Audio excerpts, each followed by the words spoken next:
આજથી ઓનલાઈન સ્વગણતરી પદ્ધતિનો પ્રારંભ થયો છે। નાગરિકો સરળ પોર્ટલના માધ્યમથી ઘર બેઠા જ ફોર્મ ભરી શકશે। આગામી 31 મે સુધી ઓનલાઈન નોંધણી કરી શકાશે। વસ્તી ગણતરીના પોર્ટલ પર નાગરિકો માટે વિશેષ ભાષા પસંદગીનો વિકલ્પ પણ ઉપલબ્ધ કરાવ્યો છે।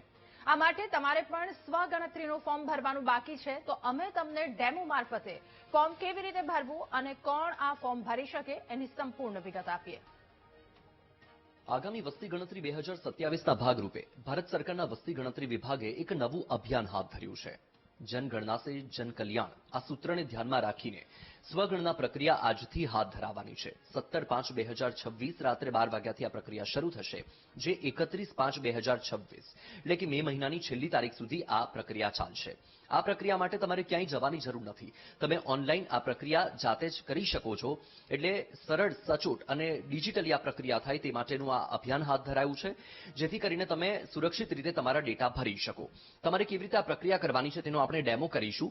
તો મેં અહીં પહેલા તો વેબસાઇટ ઓપન જ રાખી છે, se.census.gov.in એ વેબસાઇટ પર તમારે જવાનું છે। અહીંયાથી તમારે રાજ્ય પસંદ કરવાનું છે। આપણે ગુજરાત પસંદ કરીશું। અહીંયાથી તમે રાજ્ય પસંદ કરશો, પછી તમારે કેપ્ચા નાખવાનું છે। તેમાં તમારે ધ્યાન રાખવાનું છે કે જે પણ નંબર અને આલ્ફાબેટ આપ્યા છે એ તમારે સ્મોલ કે કેપિટલ જે પણ હોય એ તમારે જોવું પડશે, નહીં તો એ કેપ્ચા એક્સેપ્ટ નહીં કરે। એ કેપ્ચા એક્સેપ્ટ થાય પછી તમારે અલગ અલગ જે વિન્ડો છે એ વિન્ડો ખુલશે। એ 5 થી 6 વિન્ડો છે, એમાં અંતે તમારે કન્ફર્મેશન પણ આપવી પડશે અને ત્યારબાદ તમારી જે પ્રક્રિયા છે એ સબમિટ થશે। અહીંયા આપણે તમામ બાબતોનું ધ્યાન રાખ્યું છે, એટલે તમે જોયું કે તરત જ આપણો જે કેપ્ચા છે એ સ્વીકારી લીધો છે। હવે આપણા માટે અહીંયા વિન્ડો ખુલી છે। હવે આપણે અહીંયા સ્ટેટ પહેલા જ પસંદ કરેલું હતું, ગુજરાત, એટલે ઓટોમેટિક આવી ગયું છે। અહીંયાથી હવે આપણે હાઉસ હોલ્ડનું નામ લખવાનું છે। હાઉસ હોલ્ડનું નામ હું અત્યારે મારું જ નામ નાખું છું અને તમે હાઉસ હોલ્ડનું નામ નાખશો, સાથે મોબાઈલ નંબર તમારે નાખવાનો રહેશે। તેની સાથે તમારી પાસે ઈમેલનો પણ ઓપ્શન છે, પણ એ ઓપ્શનલ છે। જ્યાં પણ રેડ સ્ટાર છે એ માહિતી તમારે ફરજિયાત ભરવી પડશે। જ્યાં રેડ સ્ટાર નથી એ તમે સ્કીપ પણ કરી શકો છો। તમને ઓટીપી આવશે, તેની સાથે ઉપર તમારે ભાષા પણ પસંદગીનો એક વિકલ્પ આવે છે। આપણને ઓટીપી આવી ગયો છે, આપણે ઓટીપી નાખીએ એટલે આગળની જે પ્રક્રિયા છે એ પ્રક્રિયા તરફ આપણે આગળ વધી શકીએ। આપણે ઓટીપી નાખ્યો, ભાષા મેં અંગ્રેજી પસંદ કરી છે। હવે આ જે ઓટીપી છે એના માટેનો જે તમારી પાસે સમય છે એ સમય 2 મિનિટનો હોય છે। 2 મિનિટની અંદર તમારે ઓટીપી વાપરી લેવાનો છે। અહીંયા મેં તપાસવા માટે પહેલાથી જ જે પ્રક્રિયા છે એક વખત કરી હતી, એટલે ફરીથી આપણે આ જે પ્રક્રિયા છે એને કરવા માટે હું રીસેટ કરું છું। તમે અહીંયા જુઓ કે આ તમારી પાસે 6 અલગ અલગ વિન્ડો અહીંયા ખુલી છે। લોકેશન ડિટેલ્સ, સૌથી પહેલા તમારી લોકેશન ડિટેલ્સ નાખવાની છે। અહીંયા સ્ટેટ છે, ડિસ્ટ્રિક્ટ પૂછે છે, પિનકોડ છે અને તમારે વિલેજનું નામ નાખવાનું છે। ડિસ્ટ્રિક્ટની પાસે સ્ટાર છે એટલે ફરજિયાત તમારે નાખવાનું છે। મેં અહીંયા ડિસ્ટ્રિક્ટને બધું ભરી દીધું છે। અહીંયાથી તમારે આ મેપ છે, એ મેપમાં તમારું જે ઘર છે એ ઘર ફરજિયાત તમારે અહીંયા સિલેક્ટ કરવું પડશે। એ જો તમે સિલેક્ટ ન કરો તો તમને અહીંયા આગળનો ઓપ્શન નહીં આવે। એટલે તમે જે આ સેવ એન્ડ નેક્સ્ટ છે એ વિકલ્પ પર તમે નહીં જઈ શકો। એટલે પહેલા તમારે આ જે સ્થળ છે ત્યાં આ જે રેડ કલરનું પિન છે લોકેશનનું એ તમારે સેટ કરવું પડશે। એ સેટ કરશો પછી તમને સેવ એન્ડ નેક્સ્ટનો વિકલ્પ આવશે।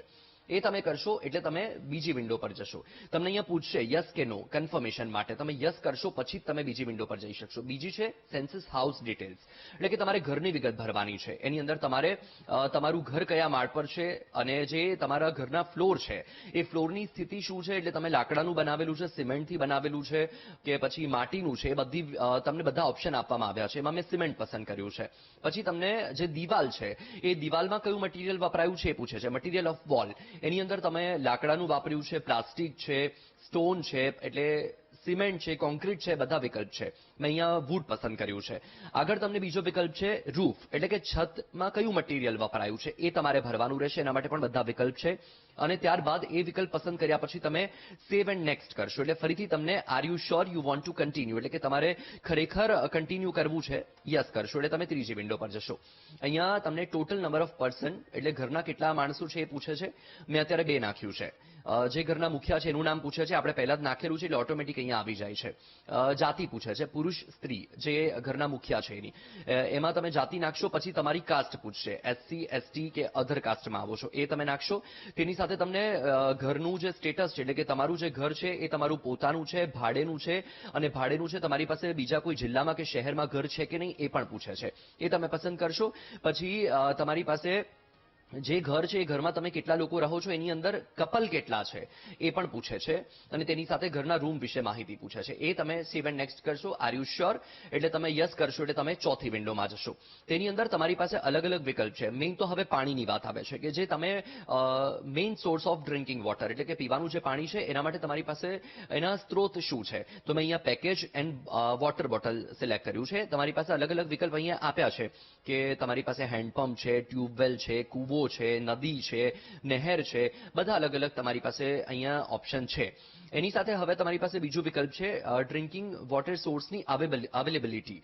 તો એના માટે તમારી પાસે વિથિન પ્રેમાઇસીસ, નિયર ધ પ્રેમાઇસીસ અને અવે એટલે કે તમારું જે પ્રેમાઇસીસ છે, જે પરિસર છે ઘરનું, એ પરિસરની અંદર જ છે કે પછી પરિસરની બહાર છે કે પરિસરની નજીકમાં છે, એ એક વિકલ્પ છે. મેં અહીંયા પરિસરની નજીક એ વિકલ્પ પસંદ કર્યો છે. મેઇન સોર્સ ઓફ લાઇટિંગ કે તમે ઘરમાં જે વીજળી વાપરો છો એના માટે તમે ઇલેક્ટ્રિસિટી, કેરોસીન, સોલાર કે પછી અધર ઓઇલ કે પછી કોઈ બીજા વિકલ્પ વાપરો છો કે તમારા ઘરમાં વીજળી જ નથી તો એના માટેનો પણ તમને વિકલ્પ છે. એક્સેસ એન્ડ લેટ્રિન માટેના પણ વિકલ્પ છે કે તમારા ઘરમાં શૌચાલય છે કે નથી, છે તો કઈ રીતનું છે એના માટેના પણ વિકલ્પ છે. એ બધા વિકલ્પ તમે પસંદ કરશો પછી જે વેસ્ટ વોટર છે એટલે કે જે તમારું જે વપરાશ પછીનું પાણી છે એ પાણી ક્યાં નીકળે છે, તો ક્લોઝ ડ્રેનેજ, ઓપન ડ્રેનેજ કે નો ડ્રેનેજ. ને અહીંયા ક્લોઝ ડ્રેનેજ પસંદ કર્યું છે. એટલે ડ્રેનેજ વોટર છે એ કેવી રીતની સુવિધા છે એ માટે પણ તમારે વિકલ્પ પસંદ કરવો પડશે.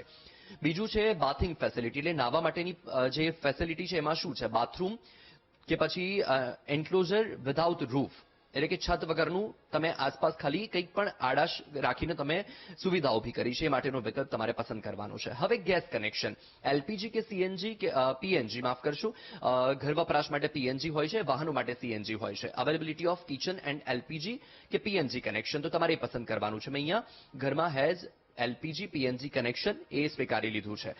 હવે main fuel use for cooking કે તમે ઘર માટે મુખ્ય કયો સ્ત્રોત છે કે જે રસોઈ માટે તમે વાપરો છો. ફાયરવુડ એટલે લાકડું કે પછી કાઉડંગ કેક એટલે કે છાણાનો ઉપયોગ કરો છો, kerosene, electricity, biogas, solar, LPG, PNG. આપણે અહીંયા સોલાર નહીં પણ એલપીજી પીએનજી પસંદ કર્યું છે. હવે સેવ એન્ડ નેક્સ્ટ. હવે આપણે સેવ એન્ડ નેક્સ્ટ કરશું એટલે આપણે હજુ એક બીજી વિન્ડો પર આવી જઈશું જે પાંચમી વિન્ડો છે એસેટ્સ.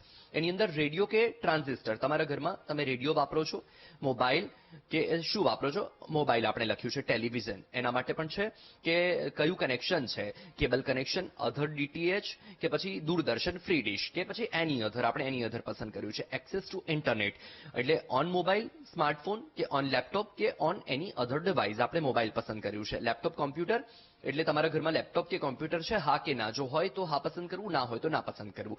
ટેલિફોન અને મોબાઈલ માટેના પણ ઓપ્શન છે કે તમારા ઘરમાં લેન્ડલાઇન છે, સ્માર્ટફોન છે, અધર બેઝિક મોબાઈલ છે કે પછી બંને છે, તો એના માટે આપણે સ્માર્ટફોન પસંદ કર્યું છે. તમારા ઘરમાં જો સાયકલ અને સ્કૂટર બંને છે તો તમે બોથ વિકલ્પ પસંદ કરી શકો છો. સ્કૂટર હોય તો એકલું સ્કૂટર, સાયકલ હોય તો સાયકલ. કાર જીપની વાત છે તેમાં પણ તમારી પાસે જો ઘરમાં કાર કે કોઈ ફોર વ્હીલર છે તો તમારે યસ લખવાનું છે, નથી તો નો લખવાનું છે.